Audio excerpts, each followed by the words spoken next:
नमस्कार साथियों, आप सबका पुनः स्वागत है श्रद्धा एस्ट्रो ज्योतिष में।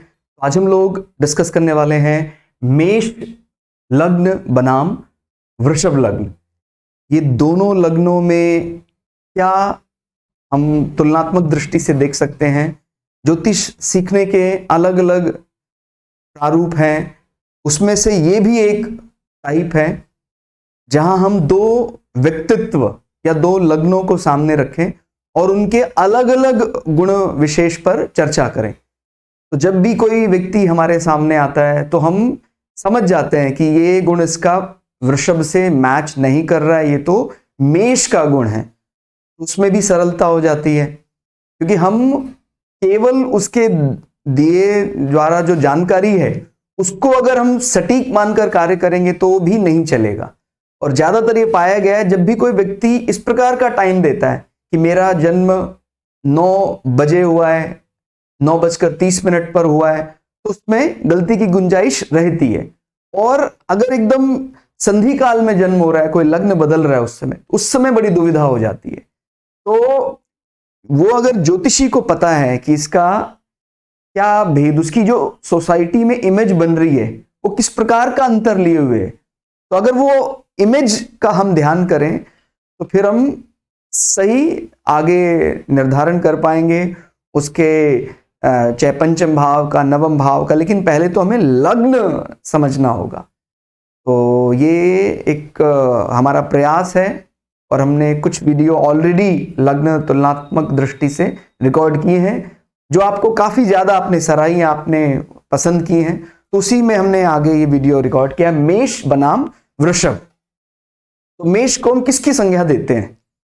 हालांकि हम जैसे जैसे इसकी डिटेल ओपन करते जाएंगे तो हमें और भी कई चीजें दिखाई देंगी, लेकिन अगर सिर्फ मेष की बात करनी हो, मेष लग्न यानी कमांडर, सेनापति का ऑफिस में जैसा बर्ताव होता है वैसा मेष लग्न बताता है। टाइम मैनेजमेंट, पंक्चुअलिटी और रूथलेस, ये सारी चीजें देखिए। रूथलेस को मैंने पॉजिटिवली अभी प्रेजेंट किया है, यानी कई दफा क्या होता है हमें कुछ चीजों को इंप्लीमेंट करने के लिए क्रूर भी होना पड़ता है, तो उस समय वो क्रूरता या वो स्टिकनेस बुरा नहीं माना जा सकता। लेकिन इस मामले में वृषभ पीछे रह जाता है। वृषभ कुटुंब को साधने में बहुत बढ़िया है, परिवार के सभी लोगों का ध्यान रखना, बराबर सबको साथ लेकर चलना बहुत बढ़िया जानता है। लेकिन जहां भी किसी को कोई स्ट्रिक्ट होने की बात करनी हो तो वृषभ पीछे हो जाता है। तो अपना अपना गुण है। तो यहां आप कई ऐसे गुण देखेंगे जो यहां इस लग्न में नहीं है, और वृष लग्न में कुछ ऐसे गुण देखेंगे जो मेष लग्न में नहीं है, और कुछ ऐसी भी चीजें मिलेंगी जो कुछ कुछ समान सी प्रतीत होती दिखाई देंगी। जैसे मैंने बोला, यहां अगर एक लाइन में समझना हो तो ये क्या है? कमांडर का ऑफिस। ये क्या है? एक गृहिणी का ग्रह, यानी शुक्र, जो अपने, ऐसे तो शुक्र के दोनों ही घर माने जाते हैं, वृषभ भी और तुला भी। लेकिन जब भी हम इस्तेमाल करते हैं शब्द मूल त्रिकोण राशि, तो मूल त्रिकोण में आता है ऑफिस एनवायरनमेंट, और जब हम केवल इस्तेमाल करते हैं अपना खुद का घर है तो वो थोड़ा इनफॉर्मल भी हो जाता है। तो ये इसका शुक्र का स्वग्रही स्वभाव है। वो ज्यादा जैसे घर के अंदर कैसा बर्ताव करते हैं, कुटुंबियों के साथ कैसा बर्ताव करते हैं, थोड़ा इनफॉर्मल रहता है। तुला लग्न के अगर तुलना करेंगे तो ये एक गृहिणी है। शुक्र, आप समझ रहे हैं, एक सुहागन स्त्री का घर ये माना जाता है। तो ये कितना बड़ा जिसको बोलते हैं सौभाग्य लक्ष्मी, जो सौभाग्यवान होना चाहते हैं तो वो तो वृषभ को बलि देखना ही चाहते हैं। लेकिन अगर व्यक्ति पराक्रमी नहीं है, अपनी बातों को समाज में रख नहीं सकता है, किसी दूसरे ने मना कर दिया वापस स्टेप बैक कर देता है, तो वो कमी है। तो मेष लग्न में तो ये बहुत ज्यादा कूट कूट कर ये गुण भरा हुआ है कि नहीं, दूसरे के कारण अपना बदलने वाला नहीं है, दूसरे को विवश कर देंगे अपनी बात मनवाने में। ठीक हो गया? बस इसमें यह है, मूल स्वभाव वही रहता है। हमें लग्नाधिपति का अगर साथ मिल जाए, चंद्रमा राशि का साथ मिल जाए, तो फिर जो उसका मूल स्वभाव है उस अनुसार उसका कार्य हो जाता है। ठीक हो गया? तो क्या क्या गुण हम यहां देख रहे हैं, क्या समझ में आ गया? प्रथम भाव यानी अपने शरीर को हमेशा ही वो सिंह समान, एक शेर के समान रखेगा और ज्यादा भयभीत नहीं होता है मेष लग्न। ठीक हो गया। और अगर हम बात करते हैं वृषभ की, देखिए गृहिणी को बहुत सहनशीलता होना चाहिए, उसके अंदर सहनशीलता, क्योंकि उसको कई लोगों को संभालना है। घर के अंदर कई दफा ऐसा भी होता है जहां बहुत ज्यादा स्ट्रिक्ट हो जाएंगे तो फिर वो दूसरा जो वातावरण है, एक वो वातावरण डिस्टर्ब हो जाएगा। घर का एक अलग वातावरण होता है, तो वो नियमों में इतना स्ट्रिक्ट नहीं रहता है। लेकिन जो जिसको बोलते हैं कि एक गृहिणी का घर, जहां पर एक मातृत्व भी छलकता है, हालांकि ये एग्जैक्टली मातृत्व शब्द यहां सही नहीं होगा, क्योंकि मातृत्व के लिए हम चौथी राशि पर जाते हैं यानी कर्क पर जानते हैं, लेकिन फिर भी एक सुहागन स्त्री का जो सौभाग्य है वो यहां लग्न में दिखाई देता है। ठीक हो गया। ये एक पुरुष प्रधान लग्न माना जाता है। मेष लग्न को पुरुष प्रधान लग्न मानेंगे तो अगर कभी आप किसी जातक के पंचम भाव में केवल मेष राशि देख रहे हैं, कोई ग्रह नहीं है, केवल मेष राशि है, और किसी पुरुष ग्रह ने दृष्टि डाल दी है, तो हम कह सकते हैं कि उसके जो संतान है उसमें बेबी बॉय होने के जो परसेंटेज है वो थोड़े ज्यादा हो जाते हैं। ठीक हो गया। यानी कोई जातक हमने देखा उसके पंचम में अगर मेष आता है, ध्यान रखना है अभी पंचम में मेष है लेकिन कोई ग्रह वहां बैठा नहीं है, तब हम राशि को महत्व ज्यादा देते हैं। लेकिन अगर कोई ग्रह वहां बैठा हुआ है तो ग्रह का प्रभाव ज्यादा बली हो जाता है। ठीक हो गया। वृषभ को हम स्त्री लग्न मानते हैं।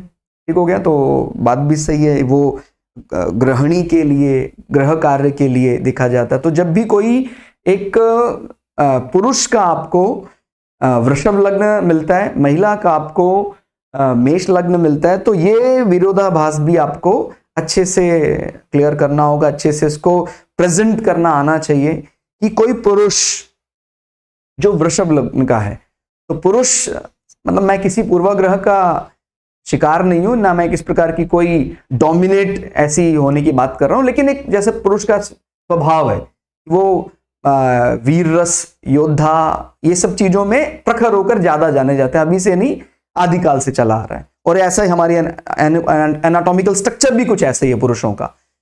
और स्त्रियां हैं वो गर्भ धारण के लिए बनी, उनके गर्भाशय है। तो हमारी जो ह्यूमन एनाटॉमी है, जो साइंस है, प्योर साइंस, वो भी यही कहता है कि भाई जो वीर रस की प्रधानता है जो पुरुष में, अगर उस पुरुष में स्त्री लग्न का भी गुण आ जाता है तो वो पुरुषत्व तो है ही उसके पास, साथ साथ में वो एक समाज को इकट्ठा करके चलना, और नात रिश्तेदारों का बहुत ध्यान रखते हैं ऐसे लोग। उनके घर में जो कुटुंबी जन आते हैं, क्योंकि दूसरा भाव क्या माना जाता है, कुटुंब भाव माना जाता है, उनका बहुत अच्छे से ध्यान रखते हैं। और ये ज़ोडिएक से जरूर समझना है, भौचक्र में दूसरा भाव हमारा कोई व्यक्ति कितनी वादा पूरा करेगा नहीं करेगा, ये सब चीजें भी हम देखते हैं। ये अगर आपका वृषभ लग्न है, लग्नाधिपति बली है, तो वादा पूरा करना और धर्म कर्म में रुचि लेना, क्योंकि हम इसको आध्यात्मिक वाणी के साथ भी जोड़ते हैं। ठीक हो गया। और मेष के साथ अगर हम देखते हैं तो मेष अपनी चीजों को लेकर उसको नियम कायदा कानून ज्यादा पसंद है। अगर कोई नाराज होता है तो वो कहता है कि हो जाने दो, मुझे नियम पर चलना है। लेकिन ये कहता है कि नहीं, कुटुंब के लिए अगर कुछ नियमों के साथ हमें बदलाव भी करना है तो हम कर सकते हैं। तो ये वृषभ का स्वभाव है। आप समझ रहे हैं कि कोई गृहिणी अगर मेष लग्न की है तो वो जो स्त्री प्रधान गुण है, जो उसका ह्यूमन एनाटॉमिकल स्ट्रक्चर है, वो तो सपोर्ट करता ही है महिला को, साथ साथ उसमें पुरुष लग्न के अतिरिक्त गुण भी आ जाएंगे। यानी वो एक घर में एक स्त्री के रूप में मां है या पत्नी है, तो उनके साथ साथ वो पुरुष प्रधान लग्न की भी गुण रखेंगे। तो अगर कोई स्ट्रिक्ट होकर कोई बात कहनी हो, मनमानी हो, तो वो कर सकती हैं। तो मां की भूमिका में कई दफा धनात्मक परिणाम भी देखने में आते हैं, क्योंकि कई दफा अपने बच्चों को भी, अपने घर वालों को भी हमें कुछ बातें ज्यादा ही स्ट्रिक्ट होकर बोलनी पड़ती हैं, तभी वो हम लागू करवा सकते। तो जो लागू करवाने में एकदम कठोर कह लें आप, निष्ठुर कह लें आप, मेष है। और अब आप इसको गलत ना समझें, लागू करवाना तो ईश्वर का ही, ईश्वर ने ही सिद्धांत नियम बनाए हैं। अगर हम उन नियमों की अवहेलना कर देंगे तो हम ईश्वर को सम्मान नहीं दे रहे। ईश्वर यानी जिसको बोलते हैं समय, समय काल, तो वो पूरा पूरा सम्मान देना चाहिए। और मेष लग्न बखूबी इस बल को जानता है, इसीलिए वो किसी भी चीज को दरकिनार कर सकता है समय पालन के लिए। ठीक हो गया। और फिर इसमें क्या आता है, मेष लग्न अग्नि तत्व प्रधान माना जाता है, तो पित्त संबंध बढ़ जाता है, अग्नि स्वरूप माना जाता है, फायर एलिमेंट इन लोगों के अंदर ज्यादा भरा होता है। तो जब आप कभी भी किसी व्यक्तित्व को देखें मेष लग्न को, तो आप ये बात समझ लेंगे कि हाँ, इनके अंदर अग्नि तत्व भरा हुआ है। तो ये अगर इनका राशि माने मेष लग्न वालों का राशि जल तत्व हो जाए तो वो अग्नि और जल का एक मिलन हो जाएगा, तो बहुत बढ़िया हो जाएगा। लेकिन मेष लग्न और मेष राशि तो फिर अग्नि अग्नि, फायर फायर, तो फिर उसको आग संबंधी विषय शरीर में या एसिड संबंधी विषय ज्यादा हो जाते हैं। ठीक हो गया। और ये माना जाता है पृथ्वी प्रधान। ठीक हो, यहां पर एक बात और ध्यान रखनी है कि जब हम किसी चीज को छोड़ने की बात करते हैं, नियम कायदा कानून की बात करते हैं, हम धर्म के साथ जोड़कर देखते हैं। किसको? धर्म के साथ अग्नि को जोड़कर देखते हैं। और अर्थ के साथ धर्म, अर्थ, काम, मोक्ष जैसे आपने पढ़े हैं, अर्थ के साथ पृथ्वी को जोड़कर देखते हैं। तो जब हम अपने जीवन में वैराग्य चाहते हैं तो चीजों को आसानी से व्यक्ति छोड़ सकता है मेष लग्न। इसमें समझना है जरा, युद्ध करना जानता है और युद्ध में अगर कोई उसको लॉस होता है तो उसके लिए भी तैयार है।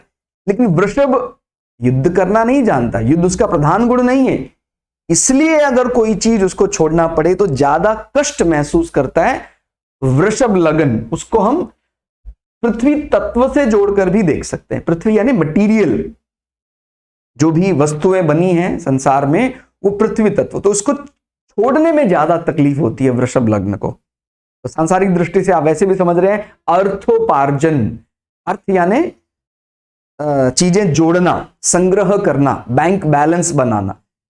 जब बैंक बैलेंस बन रहा है तो बैंक में इतना पैसा, माने ये एक उदाहरण देकर बता रहा हूं, बैंक में पैसा माने हमारे जीवन में इतना अर्थ आ गया है अभी, तो जब उसको अर्थ को त्यागने की बात आएगी तो फिर इसको तकलीफ थोड़ी सी ज्यादा होती है। लेकिन ये क्योंकि थोड़ा थोड़ा धर्म और मुक्ति भावों में मित्रता देखने में आती है। धर्म भाव जो अग्नि के हैं और जो मोक्ष भाव है वो जल माने जाते हैं, तो उनके जो लॉर्ड है उनमें सिमिलरिटी देखी जाती है। धर्म यानी हम जो नियम कायदा कानून पालन करते हैं, हम नियम कायदा कानून, जिसको मैंने बोला मैं ये धर्म का पालन करूंगा, मैं राष्ट्र धर्म का पालन करूंगा, मैंने ये नियम लिया, मैंने ये कर्तव्य लिया। क्यों लिया है ये कर्तव्य, मैंने क्यों लिया है? उसका जो फाइनली मेरा जो डेस्टिनी है वो क्या है? मुक्त होना है, कि मुझे जन्म जन्मांतर के चक्कर से मुक्त होना है। तो जो लोग धर्म, अर्थ, काम, मोक्ष भावों को समझना चाहते हैं अच्छे से, मैं आपसे रिक्वेस्ट करूंगा आप भगवद गीता जरूर पढ़ें। और हम पढ़ने के लिए हमने आपके सुझाव जो आप लोगों ने दिए थे वो हमने लागू भी कर दिए हैं। पिछले लगभग 1 वर्ष से हम भगवद गीता प्लेलिस्ट भी पैरेलली चला रहे हैं। आप जाकर Sanat Vajpayee YouTube channel search करें, जहां आपको भगवद गीता के 2 अध्याय पूरे, उनके अलग अलग श्लोकों का अर्थ आपको मिलेगा। और आप लोगों का ऐसा ही सहयोग रहेगा तो हम 18 के 18 अध्याय जो हैं उनका सरल हिंदी भाषा में अलग अलग श्लोकों का अर्थ अपलोड करेंगे। और वो जरूरी है, ज्योतिष को भी समझने के लिए। हम नहीं समझ पाएंगे, बार बार इन्हीं में उलझे रहेंगे कि मेरा अर्थ ज्यादा हो गया, मेरा मोक्ष ज्यादा हो गया, तो उसका अर्थ क्या है? तो मैंने जो नियम लगाया है ये काफी हद तक क्यों लगाया है मैंने? मुक्ति, लेकिन बीच में नहीं फंसना है। बीच के जो फेज है अर्थ और कामना पूर्ति, हम अगर इसी में हमारा ध्यान रहेगा तो फिर व्यक्ति भटक जाएगा। तो आप ये मत समझिए कि लग्न भटकाव पैदा करता है, लेकिन ये जरूर है अगर कोई नियम अपने को लागू करवाना है, उससे बिछो भी करना है, तो मेष लग्न उसके लिए तैयार रहता है। किसी भी चीज से बिछो यानी अलगाव। वृषभ लग्न इसके लिए तैयार नहीं है कि अर्थ माना जाता है और पृथ्वी के साथ भी हम संबंध जोड़कर देख सकते हैं।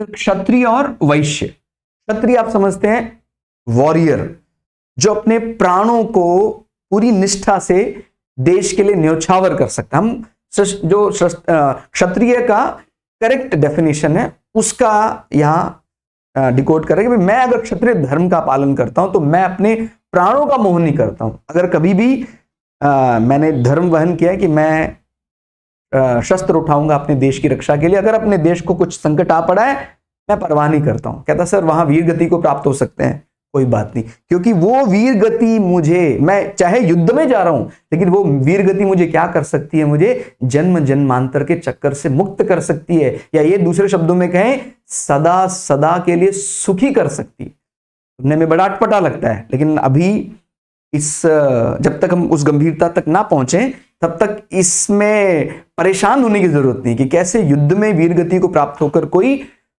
सदा सदा के लिए मुक्त हो गया। तो वो जब हम पूरी तरह डिवोटेड होकर हमारी भावना से जाते हैं, मैं अपने प्राण देश के लिए न्यौछावर कर दूंगा, तो परम गति प्राप्त मानी जाती है। वो भावना मेष लग्न में प्रधान मानी जाती है। तो जब भी कभी क्षत्रिय गुण देखना हो या छलक रहा हो किसी व्यक्तित्व में, तो वो आप उस पर फंस गए कि भाई कौन सा लग्न हो सकता है, वृषभ है कि मेष। कहता हाँ ये तो मेष लग्न दिख रहा है, ये हमने, तो इस प्रकार से क्षत्रिय। और ये वैश्य गुण माना जाता है। वैश्य यानी कुछ ऐसी नीतियों का उपयोग करना जहां धन दिन दूनी रात चौगनी बढ़ता ही जाए, हमारा जो अर्थ है उस पर ज्यादा फोकस है वैश्य का। तो वो एक व्यापार की दृष्टि से सोचता है कि इसको कैसे दिन दूनी रात चौगनी इसकी अभिवृद्धि करें। कोई इसमें बुराई नहीं है, बुराई लेकिन कब बन जाती है, जब हम धर्म और मोक्ष को छोड़कर केवल अर्थ और काम तक, काम मैंने कामना पूर्ति तक ही सीमित रह जाते हैं। तो ये बीच के फेज हैं अर्थ। आपने सुना है गंडमूल को कई लोग बुरा मानते हैं, लेकिन जब हम उसको कहीं गुंडमूल का वास्तविक अर्थ समझते हैं तो वो तो उपनिषदों में बहुत बढ़िया एक बात उसमें आती है कि भाई वो तो धर्म और मुक्ति का मिलन है। एक प्रकार मुक्ति के लिए तो हम कार्य कर रहे हैं सारे, तो अगर हमारा धर्म हम धारण करते हैं, किस लिए धारण करते हैं, मुक्त होने के लिए। तो ये मिलन तो केवल और केवल गंडमूल नक्षत्रों में ही होता है। लेकिन हमारी जो प्रवृत्ति है, क्योंकि वो केवल किसके साथ जुड़ी है, अर्थ और कामना पूर्ति, इसलिए वो हम अवॉइड करते हैं। तो उसका अलग अलग अर्थ अलग अलग व्यक्तित्वों के द्वारा, अलग अलग ज्योतिषियों के द्वारा निकाला जाता है। तो अपने को लेकिन ये ध्यान रखना कि कोई व्यक्ति क्या बोल रहा है वो अलग बात है, लेकिन हमें तो पता होना चाहिए कि केवल अर्थ और कामना पूर्ति नहीं है संसार में, ये तो बल्कि ये बीच के फेज हैं, इनसे कहीं जाने वाले नहीं है। अगर हमें कहीं जाना है, हमारा जो गंतव्य है, हमारा डेस्टिनी है, उसमें हमारी सबसे ज्यादा मदद जो करेगा वो धर्म और मुक्ति भाव या मोक्ष भाव ही करेंगे। ठीक हो गया। तो अभी मैं आपको इतना ही बोलना चाह रहा हूं, सांसारिक दृष्टि से कई दफा जो बहुत ज्यादा महत्व का लगता है उसको आप पारलौकिक दृष्टि से भी जरूर देखें, तब आप करेक्ट प्रेडिक्शन कर पाएंगे। या कई दफा सांसारिक दृष्टि से महत्वहीन सा दिखाई देता है, लेकिन वो पारलौकिक दृष्टि से बहुत महत्व का है, तभी हम सही प्रेडिक्शन कर पाएंगे। ठीक हो गया। वैश्य यानी व्यापार नीति को लागू करना जिससे धन की अभिवृद्धि हो। बाय डिफॉल्ट ये वृषभ लग्न के ज्यादा अच्छे गुण माने जाएंगे। आप ये काम मेष लग्न को कहो कि भाई आप धन की अभिवृद्धि के लिए काम करें, इनका तो आपको पता है क्लियर है विजन, अपना नियम कायदा कानून, और अगर उसके साथ कॉम्प्रोमाइज हो रहा है तो हमें धन का नुकसान भी हो रहा है, हो जाए, तो ऐसे तो हम व्यापार करना कठिन हो जाता है। मतलब ये एक बाय डिफॉल्ट प्रॉपर्टी बता। मैं ये नहीं कह रहा हूं कि मेष लग्न वालों को व्यापार नहीं करना चाहिए, लेकिन अगर आप तुलनात्मक अध्ययन करें कि बढ़िया व्यापार अगर दोनों में अध्ययन करें तो कौन ज्यादा दोनों की दृष्टि में बढ़िया रिजल्ट दे सकता है, वो वृषभ थोड़ा ज्यादा बेटर माना जाएगा। व्यापार या धन की अभिवृद्धि में जो लगाना है, ये 25 पैसे का हिसाब लगाकर भाई हमने 1 लाख कोई प्रोडक्ट बेचे, वहां 25 पैसा पर प्रोडक्ट पर हमें मुनाफा हो रहा है, ये इतना बढ़िया बारीकी से सोच सकता है।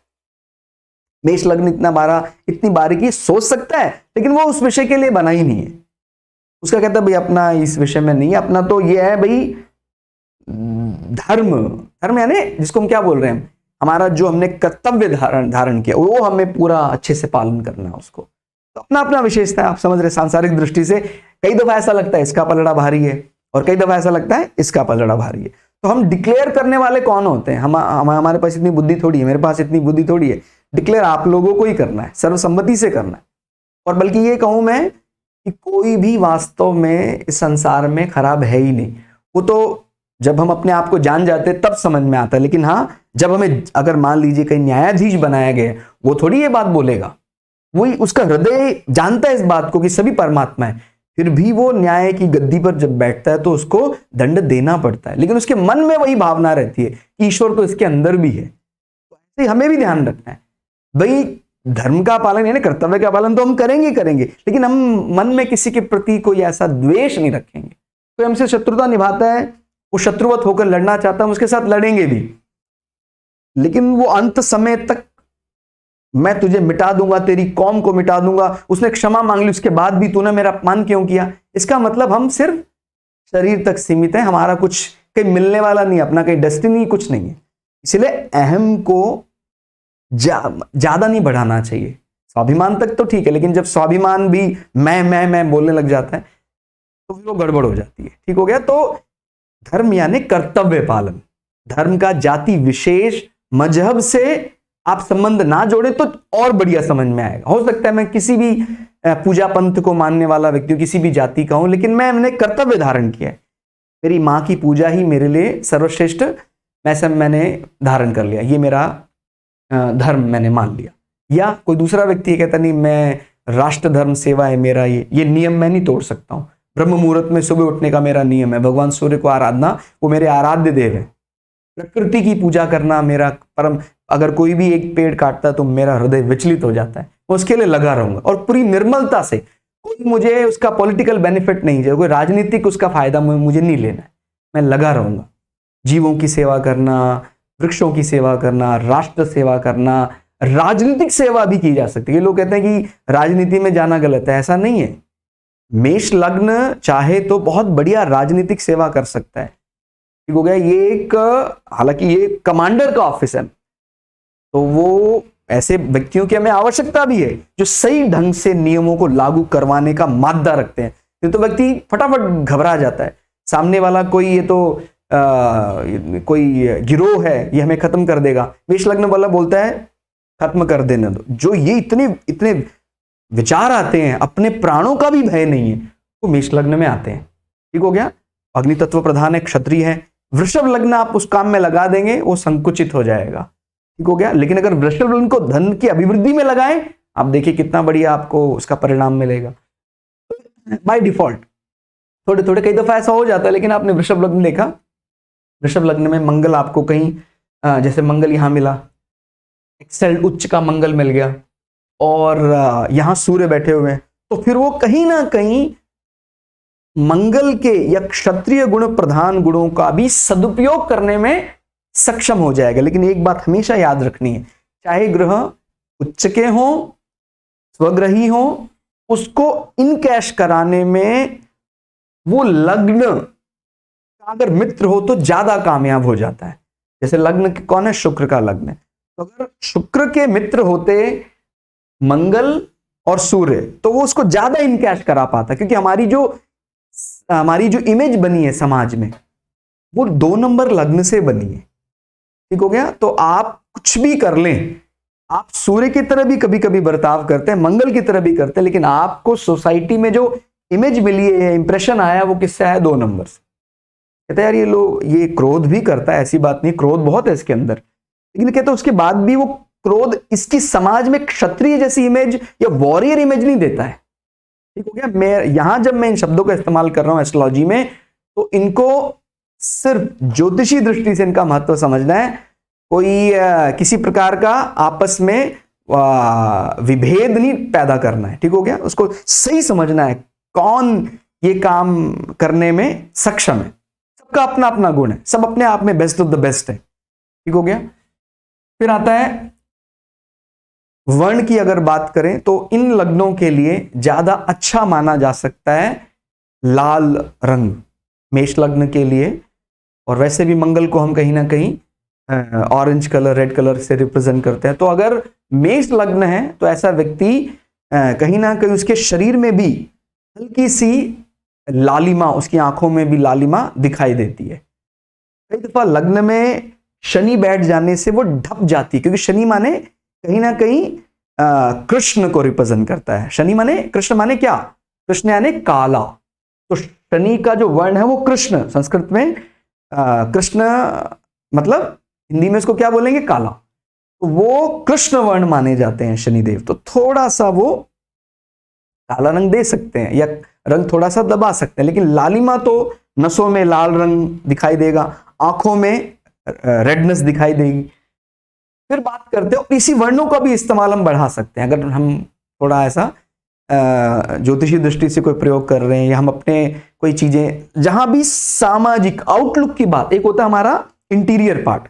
इंटीरियर पार्ट में तो हम चंद्र राशि से चलते हैं, भाई मेरे घर के अंदर की जो प्रॉपर्टी है, मैं जहां रहता हूं, वो तो चंद्र राशि का विषय है। लेकिन जो मेरा आउटलुक है, जो मेरा बाहर का लुक है, वो लग्न प्रदर्शित करता है। तो इसलिए लाल वर्ण का इस्तेमाल बाहर के लिए कर सकते हैं। मतलब मैं सिर्फ एक उदाहरण देकर बता रहा हूं, मैंने कोई आप पर थोपा नहीं है ये बात। आप जैसे भी आपको लगे वो आप समझिएगा अपने विवेक से, कि अगर मेष लग्न बली है, आपका मेष लग्न है, बली लग्न, लग्नेश बली है, तो फिर आप लाल वर्ण का इस्तेमाल जो भी बाहरी चीजें हैं अपने वाहन के लिए और अपने हाउस को आउटलुक, जो उसका बाहर का लुक आ रहा है, उसमें लाल वर्ण का इस्तेमाल थोड़ा कर सकते हैं अगर आपका मन है, तुलनात्मक दृष्टि से।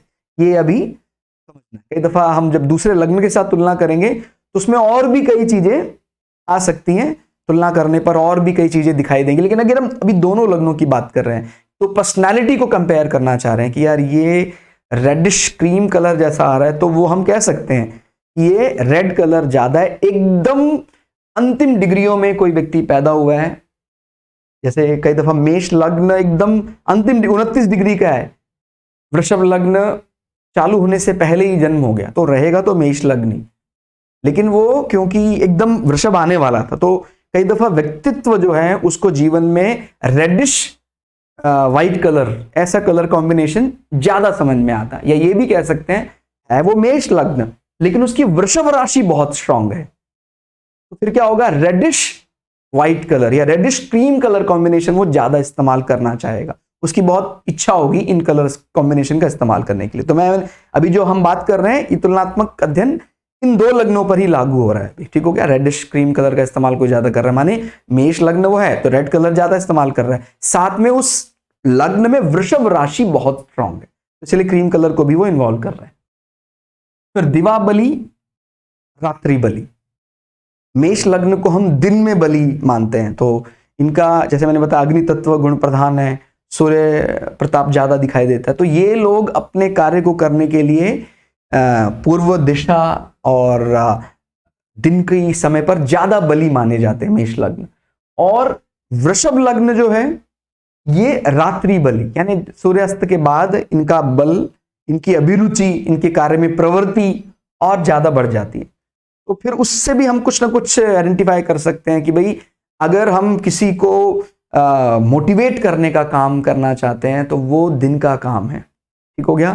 तो दिन के काम के हिसाब से मेष लग्न एकदम फिट बैठता दिवा बली है।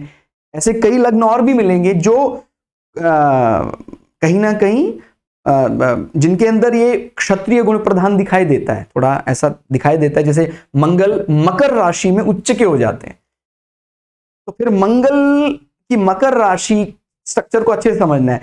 लेकिन मंगल का स्वभाव जो मकर राशि में बली है वो किस हिसाब से बली है, वो दिवा बली है, रात्रि बली है, वो भी अपने को अंतर करना आना चाहिए। तो केवल वो एक वॉरियर संबंध बन रहा है तो वो दिवा के लिए, दिन के लिए अच्छा है, ऐसा नहीं है। कई दफा ऐसा हो जाता है कोई लग्न जो है वो लग्न उसको फेवरेट लग्न है मंगल का, जैसे मकर लग्न, उसके लिए फिर हम अलग समय तब तय करेंगे। तो आपको ये दिवा बली रात्रि बली, तो जैसे कौटुंबिक संवाद अगर करें, एकत्रण करें, तो कोशिश करें, हमें लगता है कि अब मेरे गुण को मैक्सिमम यूटिलाइज करने का समय, मैं उस गुण का ज्यादा उपयोग करना चाहता हूं, तो मैं कब करूं? तो वृषभ लग्न वाले अगर सूर्यास्त के बाद कोई ऐसी गैदरिंग होती है तो परिवार को लेके बैठते हैं, कौटुंबिक कन्वर्सेशन, पारिवारिक बातचीत में वो जितना बढ़िया रिजल्ट दे सकते हैं उससे बढ़िया रिजल्ट देंगे अगर वो इस समय का बढ़िया इस्तेमाल करते हैं। मेष लग्न कहता है कि मैं अपने उस जो प्रमोट करने का, या मैं किसी को मोटिवेट करने के गुण को और ज्यादा विस्तारित करना चाहता हूं। कब? मेरे पास दो ऑप्शन है, एक है एकदम सूर्यास्त के बाद, एक है सूर्योदय हुआ है जस्ट उसके बाद। जो सूर्योदय होने के बाद है इसका बल ज्यादा दिखाई देगा, उसके बल का प्रभाव भी समाज में ज्यादा आएगा। इस प्रकार से भी हम तय कर सकते हैं। फिर पित्त प्रधान माना जाता है मेष लग्न। पित्त को कहीं ना कहीं हम किसके साथ जोड़ते हैं? अग्नि के साथ। और वायु को कहीं ना कहीं जोड़कर देखते हैं, माने जो इस प्रकार के गुण हैं हमारे कि मेरे शरीर में वात, ये वायु किस प्रकार से? वात, इस वात पित्त कफ इस प्रकार के माने जाते हैं। तो ये अग्नि तत्व में पित्त प्रधान माना जाता है, तो वो पित्त संबंधी यानी जिसको हम बाइल कहते हैं वो हमारे शरीर में ज्यादा होता है। तो ऐसे लोगों को अगर उनको लगता है कि क्रोधाग्नि ज्यादा आ रही है, आपको लगता है कि मेष लग्न हमारे पिताजी का है, हमारी माताजी का, हमारे भार्या का, हमारे घर में किसी का है और उनको क्रोध शांत करना है, फिर अभी उन्होंने डिमांड की मुझे चाय पिला दी जाए, मतलब मैं ऐसे ही कुछ उदाहरण देकर बता रहा हूं हमारी बातचीत में कि उनको तो चाय की बजाय अगर उनको आप फ्रूट जूस दें क्योंकि वो पित्त को शांत करेगा, या वो चाय में कहते हैं कि मुझे कुछ बढ़िया लेमन ग्रास डाल के दो, तो फिर वो नहीं जमेगा क्योंकि लेमन ग्रास खुद ही पित्त प्रधान है, वो और तीव्र कर देगा। तो आप अगर वो उन्होंने डिमांड किए तो उसकी बजाय कुछ और डाल दें, उसमें इलायची डाल दें, वो ठीक रहेगा। तो इस प्रकार से हमें वो वात पित्त कफ का जो खान पान है वो भी नियंत्रित करना आना चाहिए। अगर वो, क्योंकि वो तो पहले ही उसका प्रमुख गुण है क्षत्रिय और वो आपको भरा पूरा दिखाई दे रहा है, अभी ज्यादा दिखाई दे रहा है, तो पित्त को हमें बैलेंस करना है, पित्त को कम करना है। तो जो पित्त को काटने वाली चीजें फिर उनका इस्तेमाल ज्यादा करेंगे। यहां पर ये वायु माना जाता है लग्न, जो वात विकार हैं वो इनको ज्यादा, इनका माने प्रधान गुण है वात वायु। तो कभी थोड़ी देर भी बैठ गए तो ऐसे वायु, अपान वायु और स्टमक, इस सब प्रकार की चीजों को इस लग्न में थोड़ा ज्यादा ऑब्जर्व किया जाता है। तो वात को शांत करने वाली चीजें हम अपने भोजन में इस्तेमाल करें, वात यानी वायु हमारा शांत रहे। तो इस प्रकार का भोजन का निर्णय निर्धारण भी हम लग्न अनुसार कर सकते हैं। फिर हमारा जो ये सर वाला पार्ट है, ठीक हो गया हमारा, या कह सकते खोपड़ी वाला पार्ट है, उसको हम ज्यादा रिलेट करके देखते हैं हमारे मेष के साथ। ज़ोडिएक में ये कहीं भी पड़ेगा, उसका कहीं ना कहीं हमारे खोपड़ी पर असर होता ही है। तो हमें अगर तुलना करनी हो अलग अलग अंगों के रूप में, तो ये व्यक्तित्व जो होंगे ये सबसे ज्यादा समय बिताएंगे या कहीं ज्यादा महत्व देंगे इस पार्ट को, ठीक हो गया। कपाल कह लें आप, ये खोपड़ी कह लें, इस पार्ट को ज्यादा समय देंगे। और ये व्यक्तित्व जो हैं ये अपनी बातचीत में, अपने व्यवहार में ज्यादा महत्व देते हैं अपने फेस को, अपने चेहरे को। समझना है जरा दोनों में अंतर। मुख, चेहरा, ये तो कपाल की बात कर रहा है, हमारे मस्तिष्क की बात कर रहा है। तो जब भी कभी आप कुछ ऐसा भी कह सकते हैं कि भाई किसी लग्न में आपको कुछ दोष दिखाई दिया, तो आप ये राशि कहीं भी हो, अगर ये राशि इफेक्टेड है तो इन हिस्सों में कहीं ना कहीं समस्याएं भी हो सकती हैं, बशर्ते वो उस लग्न अनुसार भी प्रथम भाव को प्रभावित करें। जैसे मान लीजिए हमने वृषभ लग्न देखा, तो वृषभ लग्न में पहले भाव में शत्रुवत या जो फेवरेबल नहीं होता है, वृषभ में केतु फेवरेबल नहीं होता, तो यहां बैठे हैं। और यहां पर भी कुछ ऐसा जो मित्र नहीं समझता है, इस प्रकार से कोई प्लैनेट बैठ गए, मिसाल के तौर पर मैं सिर्फ एक उदाहरण देकर बता रहा हूं, शनि बैठ गए, केतु बैठ गए, तो अभी क्या है, प्रथम भाव भी प्रभावित हो गया और प्रथम राशि भी प्रभावित हो गई, क्योंकि शनि नीच का होकर बैठा हुआ है। तो फिर वो कहीं ना कहीं उसके उस हिस्से में वो दिक्कतें रह सकती हैं, ठीक हो गया। उसके कपाल में दिक्कतें रह सकती हैं। तो अपने को ध्यान रखना है, लग्न से ज्यादा देखा जाता, उसको जो at that instant, at that moment जो मिला है वो लग्न से मिला है। और उसकी कंफर्मेशन हमने कहां से की? यहां से की।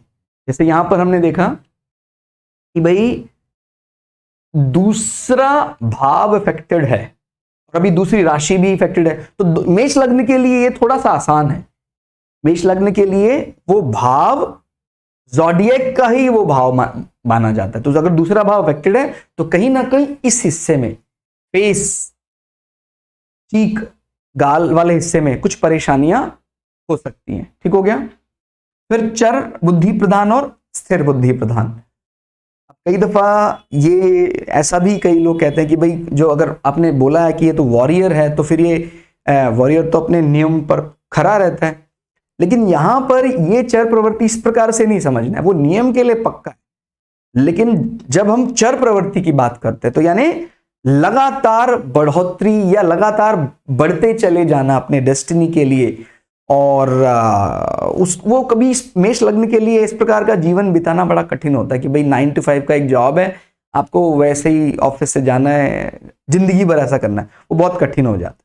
तो केवल उस प्रवृत्ति से इसको चर समझना है। कहीं आप उसको किसी और वो है, उसका जो नियम कायदा कानून के लिए वो स्थिर ही है वो, लेकिन हमें कहाँ समझना है कि उसको जो चीजें हजारों सालों में या 100 सालों में बदलती नहीं है वो उसके लिए उसको एक्सेप्ट नहीं करता है मेष लग्न, यानी कोई भी चर लग्न, उसको लगता है कि ये कैसा जीवन।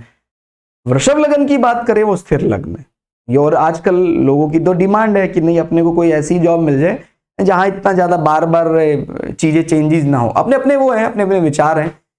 तो ईश्वर ने सब अपने अपने अपने आप को ही अलग अलग रूपों में अभिव्यक्त किया। ईश्वर ने, मैं, मेरा पड़ोसी, मेरा बच्चा, मेरे पिता, मेरी मां, हैं सभी ईश्वर के अलग अलग रूप, लेकिन कई दफा हम उन रूपों को महत्व देना छोड़ देते हैं और केवल हमारी पूजा पद्धति तक ही सीमित रह जाते हैं। तो फिर कोई भी प्रयोग फलीभूत नहीं होता है। कई लोग पूछते हैं मुझसे कि सर मैं घंटों बैठकर किसी मंत्र जाप में लगता हूं, लेकिन मेरी पड़ोसी से नहीं बनती, मेरे उनसे नहीं बनती, मैं विश्वास नहीं रहता है मेरा, तो फिर वो कैसे फलीभूत होगा।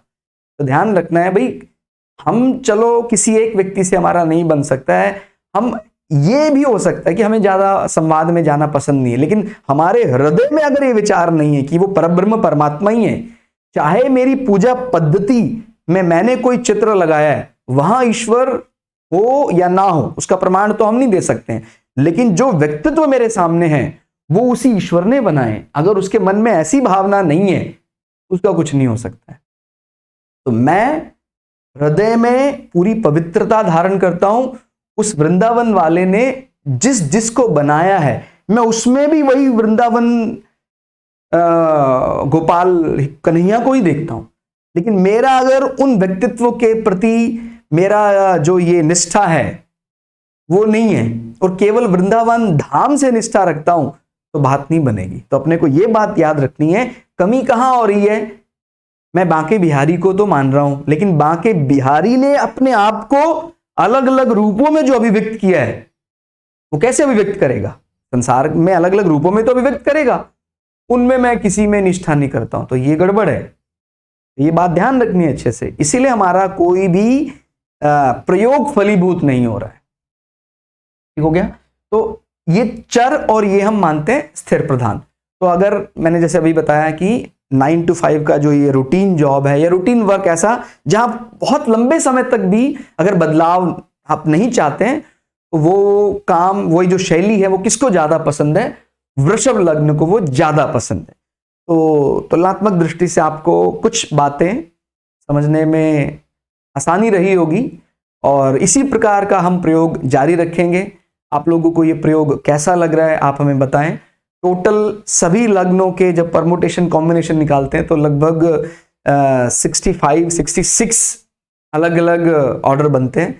13 हम ऑलरेडी रिकॉर्ड कर चुके हैं, 13 वीडियोस अलग अलग लग्नों की, और उसी श्रृंखला में आगे चलते जा रहे हैं। और कोई ऐसा मन में ये नहीं पालना है कि जल्दी हो जाए, वो तो ईश्वर जैसा आदेश देता है वैसा ही होता है। धीरे धीरे धीरे इस जर्नी में, इस आध्यात्मिक यात्रा में हमारे साथ चलते रहें और इसको फलित तो मानना ही है, साथ साथ में आध्यात्म भी मानना है। जैसे मैंने बताया ना, ये ज्योतिष कोई केवल डिग्री सर्टिफिकेशन नहीं है कि किसी यूनिवर्सिटी ने मुझे सर्टिफाइड कर दिया और बस कमाल हो जाएगा। ये एक दैवीय गुण भी है, वो दैवीय कृपा से आ सकता है। तो साधना अपनी जरूर करते रहें। और संसार में जैसे कभी कभी होता है, कर्तव्य पालन करते समय किसी के साथ हमारा बिछो हो जाता है, अलग हो गया कोई हमसे, लेकिन हमारे मन में उसके प्रति कोई ईर्ष्या द्वेष अगर है, ध्यान रखना है, कर्तव्य पालन करते समय हमने उसको दंड दे दिया क्योंकि उसकी गलती थी और उसको कर्तव्य अनुसार उसको दंड मिला, लेकिन अभी दंड देने के बाद मेरे मन में उसके प्रति कोई द्वेष, तो फिर इसका मतलब हम उस ये चक्कर से मुक्त होने वाले नहीं है, जन्म जन्मांतर के चक्कर से। और फिर ज्योतिष भी हमारा कोई ज्यादा मदद नहीं कर सकता। इसलिए आप लोगों को ध्यान रखना है, कोई भी प्रयोग करें आप, प्रयोग लगता है, लेकिन परमात्मा सभी में व्याप्त है, सारे रूपों में, इनको ज्यादा प्रायोरिटी देनी है। जब भगवान ने अपने आप को कहा है मैं तो चेतना हूं, तो चेतन अवस्था में सभी हमारे आसपास प्राणी हैं, उनको हम पूरा आदर सम्मान दें, और जितना आदर सम्मान देंगे, नियमावली का पालन करेंगे, उसके बाद फिर हम ईश्वर के और भी अलग अलग रूपों में ईश्वर, जैसे मैंने बोला, वृंदावन के साथ साथ वृंदावन वाले ने जिस जिसको बनाया है उसका भी ध्यान करें, तब आपका जो कर्म है फलीभूत हो जाएगा। आज के लिए इतना ही। वीडियो आपको कैसा लगा कमेंट करके जरूर बताइएगा। मिलते हैं अगली वीडियो में, तब तक के लिए जय श्री भृगु पराशरा, जय श्री शुक्राचार्य, नमस्कार।